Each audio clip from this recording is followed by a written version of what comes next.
உங்க வீட்ல ஒரு டைம் பாம் இருக்குது. உங்களுக்கு தெரியுமா?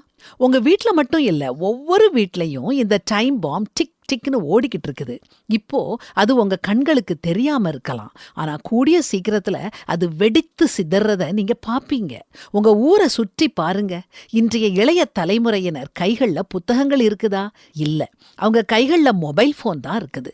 ரீல்ஸ்ல மூழ்கி அர்த்தமற்ற நகைச்சுவைகள ரசிச்சு, ஆழமற்ற வாக்குவாதங்கள கேட்டு, கண்ணியமற்ற கேலி சித்திரங்கள பார்த்து தொலைஞ்சு போய்கிட்டு இருக்கிறாங்க. அவங்க வாழ்க்கையில ஆயிரக்கணக்கான மணி நேரங்கள் குப்பைகளை உட்கொள்றதுல வீணாகிக்கிட்டு இருக்குது. கொஞ்சம் யோசிச்சு பாருங்க. செல்லமா வளர்க்கப்பட்ட குழந்தையின் கையில உள்ள பொம்மைய பறிச்சா அந்த குழந்தை என்ன பண்ணும்? கத்தும், கோபப்படும், உதைக்கும், தரையில உருண்டு அழும். அந்த குழந்தை எங்க இருந்தாலும், அது வீடோ கோயிலோ பொது இடமோ எதுவா இருந்தாலும் இப்படித்தான் பிஹேவ் பண்ணும். பொம்மை திரும்பவும் தன்னுடைய கைகள்ல கிடைக்கும் வரைக்கும் அந்த குழந்தைக்கு வேற எதுவுமே முக்கியம் இல்ல.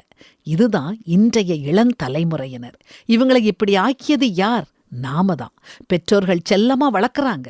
சமூகம் எல்லைகள் அமைக்கல. பள்ளிகள் தகவல்களைத்தான் கொடுக்குது, மதிப்புகளை கொடுக்கல. நம்ம எல்லாரும் சேர்ந்து பெருமையான, கோபமான, அமைதியற்ற, பொறுமையற்ற, மரியாதையற்ற, வேறற்ற ஒரு தலைமுறையை உருவாக்கிக்கிட்டு இருக்கிறோம். பிள்ளைங்க ஆலயத்துக்கு கடமைக்கு வர்றாங்க.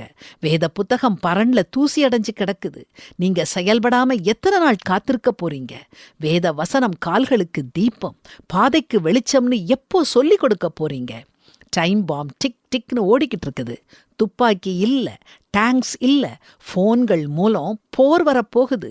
உங்க வீடு வெடிக்கிறதுக்கு முன்னால உங்களால அதை காப்பாற்ற முடியுமா? சிந்திச்சு செயல்படுங்க.